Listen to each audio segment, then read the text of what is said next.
Assalamualaikum warahmatullahi wabarakatuh. Hai. Semangat pagi anak-anak hebat kelas 2. Bagaimana kabarnya anak-anak hari ini? Alhamdulillah, luar biasa. Allahu Akbar. Semoga anak-anak selalu diberikan kesehatan, keselamatan, serta jangan lupa untuk selalu mematuhi protokol kesehatan dengan cara mencuci tangan sebelum dan sesudah beraktivitas, gunakan masker saat keluar rumah, serta hindari kerumunan. Nah, anak-anak, hari ini sebelum pembelajaran dimulai, marilah kita mengawalinya dengan membaca doa terlebih dahulu. Berdoa menurut keyakinan dan kepercayaan kita masing-masing. Berdoa mulai. Selesai. Semoga dengan membaca doa kita diberikan kemudahan dalam menyerap materi pembelajaran kita hari ini. Nah, anak-anak, masih ingat ya dengan tepuk di rumah aja? Yuk bareng-bareng. 1, 2, 3, tepuk di rumah aja. Ayo kita lawan virus corona. Diam di rumah, jangan keluyuran. Bermain dan belajar bersama ayah bunda. Ayo aktivitas di rumah aja. Nah, anak-anak, hari ini kita memasuki tema 5, subtema 2, pembelajaran 1 dan 2, pengalamanku di sekolah. Anak-anak tolong buka dulu ya buku paketnya dan disimak baik-baik videonya. Pada pembelajaran yang pertama, liburan semester 1 telah berakhir. Benny dan teman-temannya kembali ke sekolah. Apa yang dilakukan Benny? Apa yang dilakukan teman-temannya? Pernahkah kamu melakukannya? Nah, mereka setelah selesai liburan akhir semester 1, mereka membantu bapak ibu guru untuk melakukan kerja bakti di sekolah.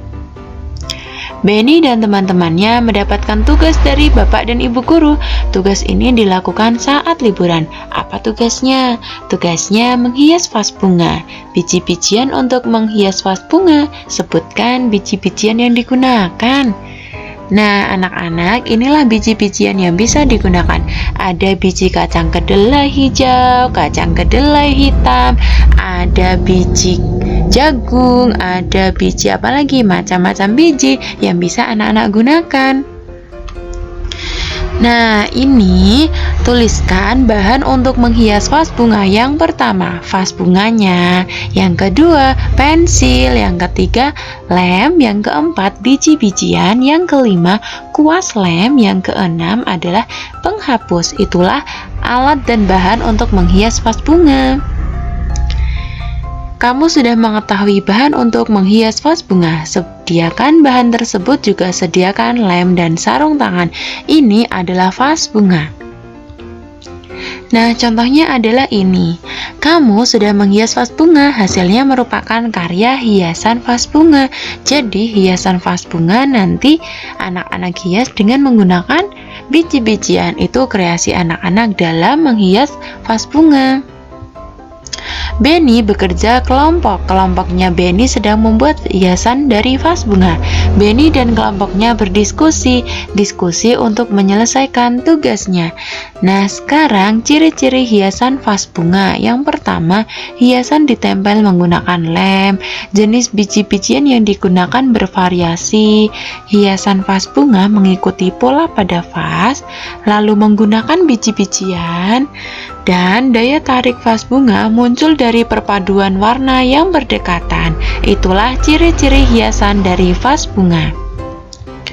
Kelompok Benny saling tolong-menolong ketika membuat hiasan vas bunga. Kelompok Benny selesai mengerjakan tugas. Kegiatan dilanjutkan mengukur panjang benda. Nah, inilah cara untuk mengukur panjang benda. Dimulai dari 0 sampai benda tersebut berhenti pada bilangan keberapa. Misalnya ini ada benda apa ini ya? Penghapus.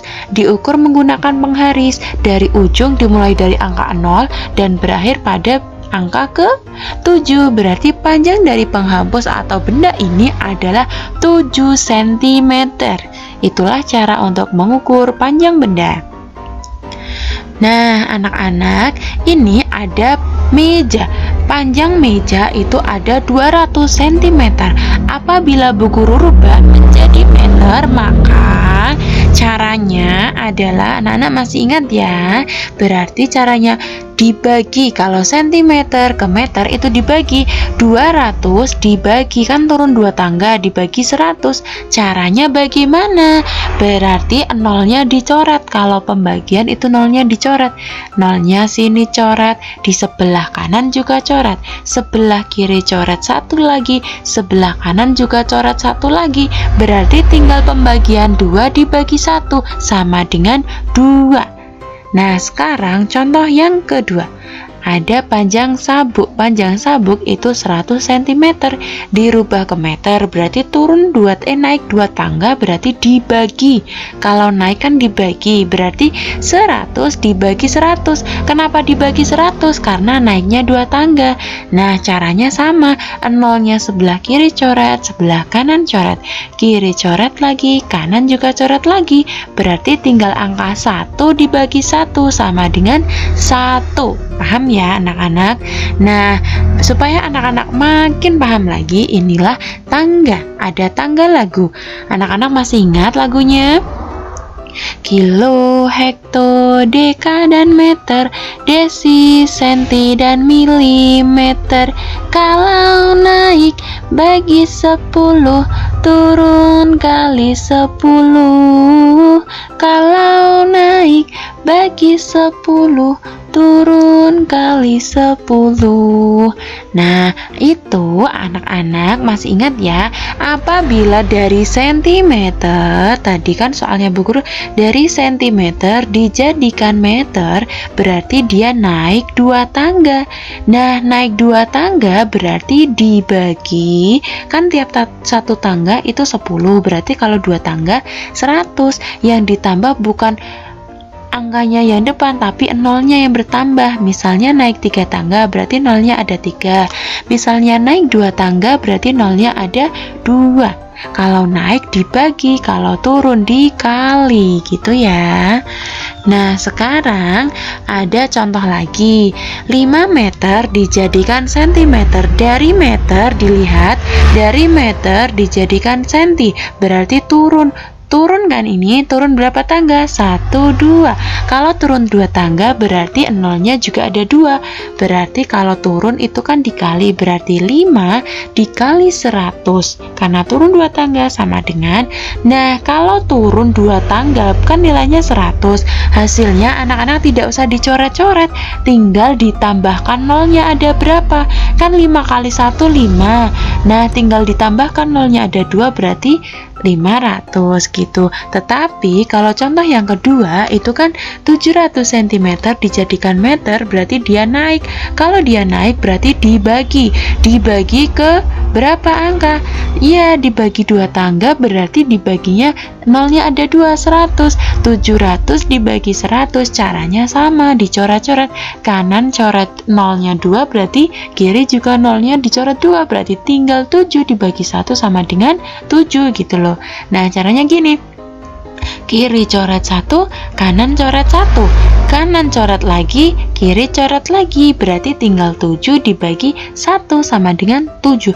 Kenapa bukan angka 7 yang dicoret Bu Guru? Iya, karena nolnya itu nilainya sama, 0 dan 0. Kanan bernilai 0, kiri juga bernilai 0, sama-sama mempunyai nilai yang sama, jadi tinggal dicoret gitu.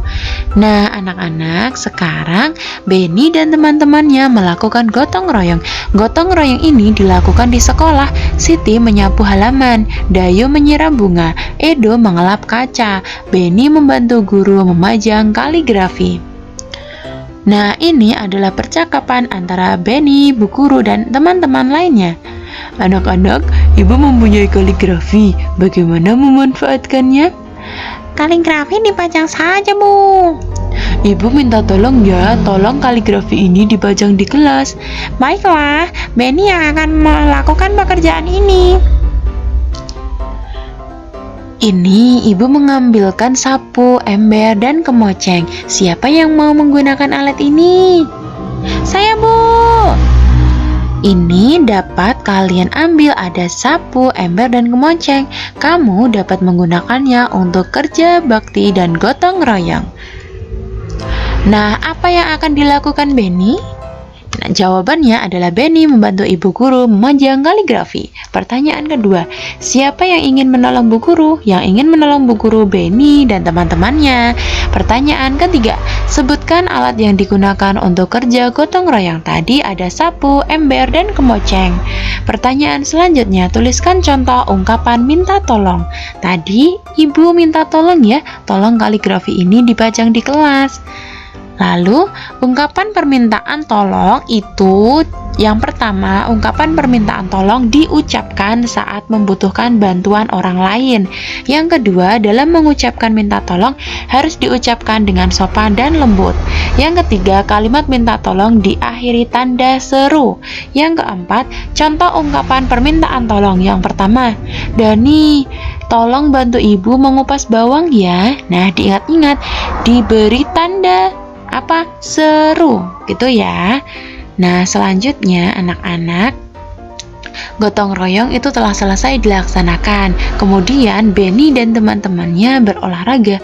Benny berjinjit dengan satu kaki. Contohnya ini, gerakan berjinjit dengan dua kaki dan kedua tangan lurus ke depan.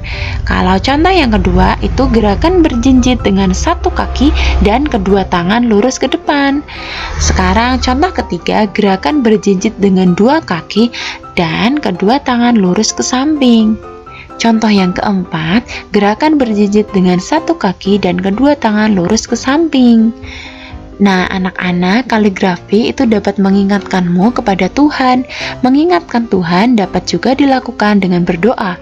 Berdoa merupakan perilaku yang sesuai sila pertama Pancasila, yang berbunyi ketuhanan yang Maha Esa dengan lambang bintang emas. Nah, contohnya adalah sebagai berikut. Nah, dimulai dengan berdoa sebelum pembelajaran dimulai, menghargai teman saat beribadah, dan mengikuti kajian. Dan ada lagi contoh-contoh yang lain yang pastinya anak-anak sudah tahu ya. Nah, setelah anak-anak mempelajari pembelajaran subtema 2, pembelajaran 1 dan 2, sekarang anak-anak mendapatkan tugas dari bu guru. Tugasnya yang pertama, jawablah pertanyaan di bawah ini. Ya, ada 4 soal matematika ya. Yang kedua, buatlah 4 contoh kalimat ungkapan permintaan tolong. Yang ketiga, sebutkan 4 contoh pengamalan sila pertama Pancasila di sekolah. Nah, anak-anak tolong kerjakan tugas tersebut dengan penuh tanggung jawab, dan anak-anak pastinya harus semangat ya. Nah, anak-anak, hari ini kita sudah mempelajari banyak sekali materi. Yang pertama adalah materi mengubah satuan sentimeter ke meter dan sebaliknya. Anak-anak juga sudah mempelajari ungkapan permintaan tolong. Anak-anak juga sudah mempelajari tentang gerakan kaki berjinjit serta pengamalan dari sila pertama Pancasila di sekolah. Nah, anak-anak, bu guru ada pantun, burung dara, burung cendrawasih, asalnya dari Pulau Papua. Cukup sekian dan terima kasih. Semoga bermanfaat untuk kita semua. Bu guru akhiri, wabillahi taufiq wal hidayah. Wassalamualaikum warahmatullahi wabarakatuh. Sampai jumpa hari esok. Bye bye.